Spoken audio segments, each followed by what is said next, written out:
Dear students, in this lecture we are going to see pole strength, magnetic dipole moment and its applications. First we will see pole strength. Pole strength is the ability of a pole to attract or repel another pole.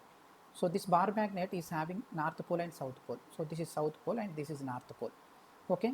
So here if you take this south pole, okay, the south pole is having a certain strength, which can attract or repel the pole of another magnet. So if you take a magnet, another magnet, so it is having some pole, like one pole, north pole, let us imagine north pole. So then this south pole can attract this north pole, right? So this is the ability, the strength, with which strength it is like pulling this north pole. Okay, so that ability is measured in terms of pole strength. Okay, so here it is like this pole strength is measurement of, it is the measure of magnetic field, is the measure of magnetic field produced by the pole, produced by it. Okay, so here how much strength it is having, that much field it will be produced. So that many like lines of force will be like it emits. So that is why here it is like measure of magnetic field produced by it. So in electrostatic it is like similar to charge. In electrostatics we have discussed about charge, and in magnetism we can like consider pole strength. So pole strength is denoted by small m. There in electrostatic it is charge. Okay, so this charge, you know about charge, right? So charge like measures the field surrounding it. Like if you take a positive charge, so this positive charge produces these electric field lines depending upon the strength of this charge. If it is having more strength, it emits more field lines, so it is having more field. In the same way, in our magnetism, like if you consider a north pole, for example north pole, okay, so this north pole emits the field lines, magnetic field lines away. So that field will be there here. So these field lines, are the strength of this field will be like depend on the strength of this pole. That is nothing but pole strength here, pole strength. I hope you understood. So this pole strength is measured in units ampere meter. This is SI unit. SI unit is ampere meter, and it depends upon the area of cross section of the bar magnet. It depends upon area of cross section. So for example, if you see the bar magnet, okay, this is our cross section, this is the cross section. If more cross section, area of cross section, more lines can pass, right? So more pole strength. If area of cross section is less, then pole strength is less, so directly proportional. So you should keep in your mind, this pole strength depends upon area of cross section. If area of cross section is more, then its pole strength is more. If area of cross section is less, pole strength is less. So this is about pole strength. Okay, so next we will see magnetic dipole or dipole moment. So dipole, magnetic dipole. So magnetic dipole is a pair of two equal and opposite poles. Okay, a pair of equal and opposite poles,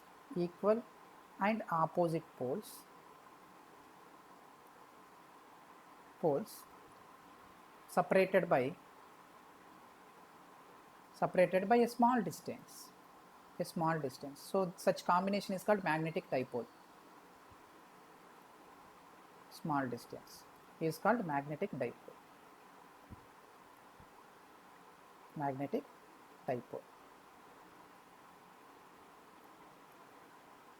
Okay, so here we have magnetic dipole moment. Magnetic moment is defined as the product of pole strength and length of the dipole. Length of the dipole means, if you take two poles here, so this is south pole and this is north pole. Okay, the length of this dipole, such combination is called dipole. Okay, equal and opposite means, if it is having pole strength minus m, usually for south pole we can take pole strength minus, and for north pole we can take plus m. Okay, so here pole strength is same but nature is opposite. So here minus m, pole strength of south pole, and plus m is the pole strength of north pole, and the length of this dipole is 2l. This is nothing but magnetic length which we had seen in lecture 1. So this is 2l. Now magnetic moment can be calculated by taking the product of pole strength into length of the dipole. Here length of the dipole is vector quantity, its direction is south to north. Okay, so that's why this magnetic moment is vector quantity. So magnetic moment m bar is equal to m into 2l. This is the formula of magnetic moment. Okay, so from this we can write SI unit for this magnetic moment, ampere meter into meter. So that is ampere meter square, ampere meter square. So it is a vector quantity. It is a vector quantity which gives the direction, which has the direction from south to north, from south to north. So here in this diagram, this magnetic moment is represented with capital M and its direction is south to north. This is the direction of magnetic moment. Okay, so right, now we will see some applications based on this magnetic moment.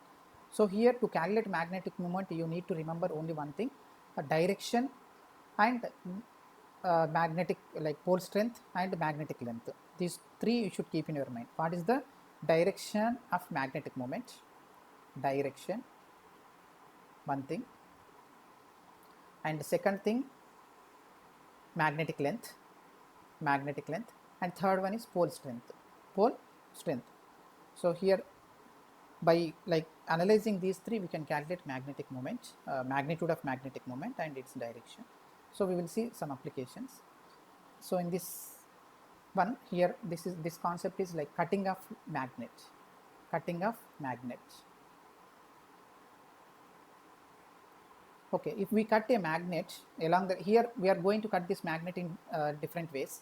So in one way, like we can cut along the magnetic axis, and in second diagram we can cut the magnet perpendicular to the magnetic axis, means along equatorial line and along equator, and in third way we can cut both along magnetic axis and perpendicular to the magnetic axis. Now initially the magnetic moment of each bar magnet is capital M and the pole strength is M, pole strength, and the length of the magnet is 2L. These are the initial terms. Okay, now after cutting, what happens to pole strength and what happens to magnetic length, and so that by multiplying these two we will get final like magnetic moment, net magnetic moment, right? Okay, now in this first example this magnet is cut along the axis n parts by n parts, along the magnetic length. Then what happens to pole strength? That is m dash. M dash is equal to pole strength. As I said just now, this pole strength depends upon area of cross section. So when we cut this magnet along the length into n parts, the area of cross section also divides into n parts. Okay, so as area is decreasing by n time, so the magnetic pole strength is divided into n times. So magnetic pole strength of each part becomes m by n. Okay, length of the magnet will not change as the distance between north pole and south pole for each part is same. So 2L dash is equal to 2L. So therefore magnetic moment, new magnetic moment means the magnetic moment of each part is m dash into 2L dash. So that is equal to m dash is m by n into 2L by n, that is 2L by n. So that is equal to capital M by n. So this is the final answer. The magnetic moment of each part is m by n. Okay, right. In next diagram we are cutting this magnet perpendicular to the magnetic axis into n parts, again n parts. Now what is happening in this diagram? Pole strength remains same, why? Because area of cross section is same, right? Area of cross section is same. So m dash is not changing and length is changing to n times. So length of each part becomes now 2L by n. Then magnetic moment of each part becomes m dash into 2L dash. Okay, so that is equal to m by n again. So m dash into 2L dash, m dash is m into 2L by n, where m into 2L is capital M. So when it is cut perpendicular to the magnetic axis, then magnetic moment of each part becomes m by n, right? Now in third diagram it is cut along the magnetic axis into x parts and y parts along the perpendicular to magnetic axis. Okay, now what is happening to each part? Magnetic pole strength of each part becomes m by x, and the length of each part becomes 2l by y, 2l by y.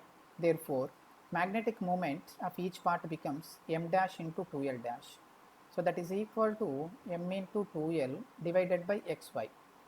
So therefore, new magnetic moment becomes capital M, magnetic moment of initial moment, magnetic moment divided by xy. So this is our final answer.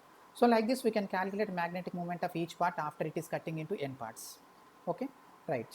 Now next, bending. Okay, bending of magnet.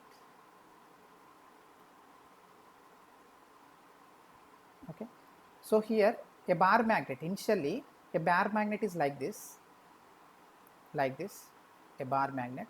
This is our south pole, this is our north pole.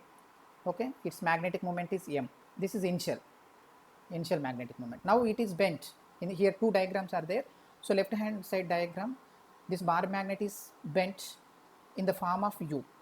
Okay, in the shape of U, equal parts, so that its magnetic moment becomes m by 3, m by 3, m by 3. Right. Now what is the resultant magnetic moment of this part? Okay, resultant magnetic moment. To calculate that one, first you have to take individual part magnetic moment direction. As I said in earlier slide, you have to like analyze the direction of each part. So you take one point, from this point you take, this is our first part, let us take this is first part, and this is second part, and this is third part. Okay, so first part magnetic moment south to north, downward, right, along negative y. This is first part magnetic moment. Second part south to north along positive x, m by 3, and third part south to north upward along positive y. This is m by 3 upward.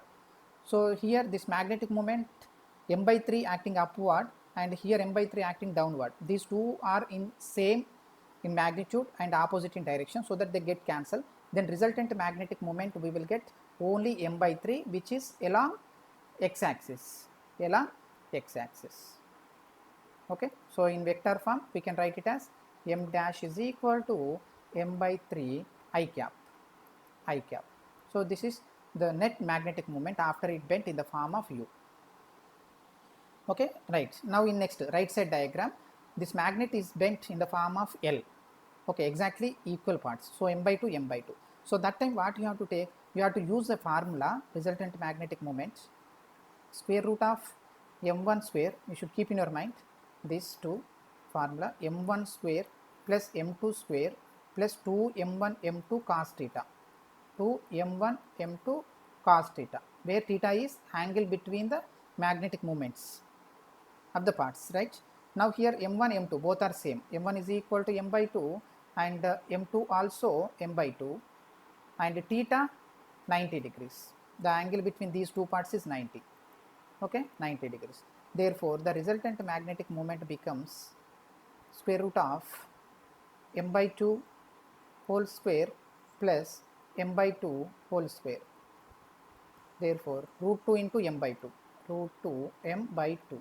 So that is equal to m by root 2, m by root 2. This is final answer.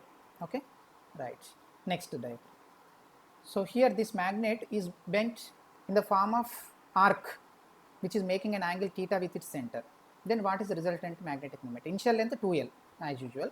Okay, right. Now we are going to find out resultant magnetic moment after it is bent in the form of a arc, which is making an angle theta with its center. Right. Now first I will take arc length. Here arc length is equal to like formula we have, right,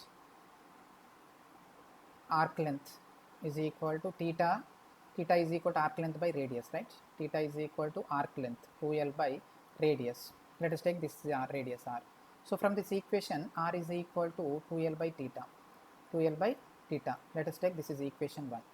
And next we can write the formula for sin theta, theta by 2. So if you draw a vertical line, this is vertical line which is making an angle theta by 2. Okay, so right angle triangle, from this right angle triangle we can write sin theta by 2 is equal to Sine theta by 2 is equal to opposite side, that is y, by hypotenuse r. So from this equation I will write y is equal to r into sine theta by 2, r into sine theta by 2. Okay, so equation 2. Now you can write resultant magnetic moment. Resultant magnetic moment is equal to magnetic, like pole strength into length of the magnet.